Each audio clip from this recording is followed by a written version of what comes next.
আসসালামু আলাইকুম। International news বাংলায় আপনাদের স্বাগতম। শুরুতে থাকছে শিরোনাম।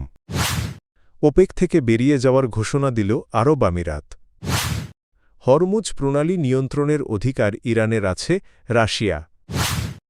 আলোচনার বিষয়ে মার্কিন প্রস্তাব বিবেচনা করছে ইরান। জাতিসংঘের সমুদ্র আইন মানতে বাধ্য নয় ইরান, ইরাভানি। ইরানের বিরুদ্ধে যুদ্ধ নিয়ে বড় অনিশ্চয়তায় ট্রাম্প। তেল উৎপাদনকারী দেশগুলোর জোট ওপিইসি থেকে বেরিয়ে যাওয়ার ঘোষণা দিয়েছে ইউনাইটেড আরব এমিরেটস। প্রায় ৬০ বছর সদস্য থাকার পর আগামী ১ মে থেকে এই সিদ্ধান্ত কার্যকর হবে বলে জানিয়েছে দেশটি। আমিরাত বলছে দীর্ঘমেয়াদী কৌশলগত ও অর্থনৈতিক পরিকল্পনা এবং পরিবর্তিত জ্বালানি পরিস্থিতির কারণেই তারা এই সিদ্ধান্ত নিয়েছে। বিশ্লেষকদের মতে এই পদক্ষেপ ওপেক জোট এবং এর প্রধান প্রভাবশালী সদস্য সৌদি আরবিয়া জন্য বড় ধাক্কা হতে পারে। হরমুজ প্রণালী নিয়ন্ত্রণের অধিকার ইরানের রয়েছে বলে মন্তব্য করেছেন জাতিসংঘে রাশিয়ার রাষ্ট্রদূত ভ্যাসিলি নেবেনজিয়া।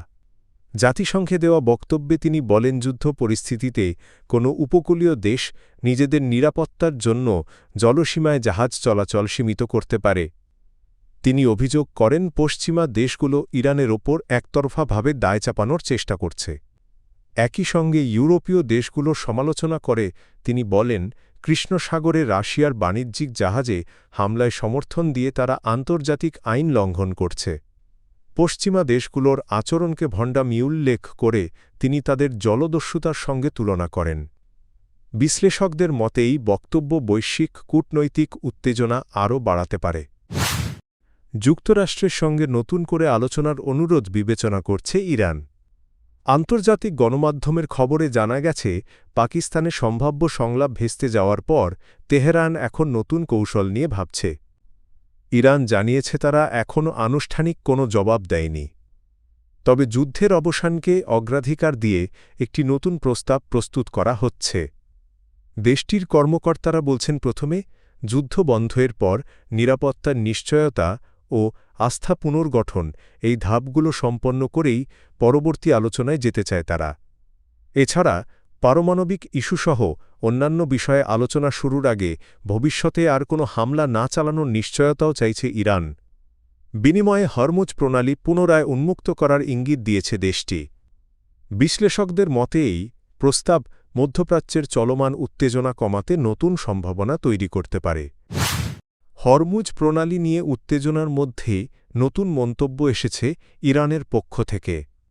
জাতিসংঘে ইরানের স্থায়ী প্রতিনিধি আমির সাইদ ইরাওয়ানি বলেছেন, ইরান জাতিসংঘের সমুদ্র আইন মানতে বাধ্য নয়।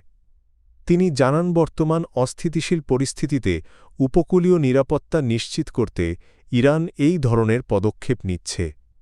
তার মতে নৌ চলাচল ও জাতীয় নিরাপত্তার মধ্যে ভারসাম্য বজায় রাখতেই এসব সিদ্ধান্ত নেওয়া হয়েছে। বিশ্লেষকদের মতে এই অবস্থান হরমুজ প্রণালীকে ঘিরে আন্তর্জাতিক উত্তেজনা আরও বাড়াতে পারে। ইরানের সঙ্গে যুদ্ধবিরতির মেয়াদ বাড়ানোর কথা জানালেও নির্দিষ্ট সময়সীমা উল্লেখ করেননি মার্কিন প্রেসিডেন্ট ডোনাল্ড ট্রাম্প। তিনি বলেন, যুক্তরাষ্ট্র আপাতত ইরানের ওপর চাপ বজায় রাখবে এবং তেহরানের কাছ থেকে পরবর্তী আলোচনার প্রস্তাবের অপেক্ষায় থাকবে। তবে বিশ্লেষকদের মতে ট্রাম্পের সামনে একটি গুরুত্বপূর্ণ আইনি সীমাবদ্ধতা রয়েছে। যুক্তরাষ্ট্রের যুদ্ধ ক্ষমতা সংক্রান্ত আইনের আওতায় চলমান সামরিক অভিযানে ৬০ দিনের বেশি সেনা মোতায়েন রাখতে হলে কংগ্রেসের অনুমোদন প্রয়োজন। এই অনুমোদনের জন্য প্রতিনিধি পরিষদ ও সিনেট উভয় কক্ষেই সাধারণ সংখ্যাগরিষ্ঠতায় যৌথ প্রস্তাব পাশ করতে হয়। এখন পর্যন্ত এ ধরনের কোনো অনুমোদন পাওয়া যায়নি, যা পরিস্থিতিকে আরও জটিল করে তুলছে।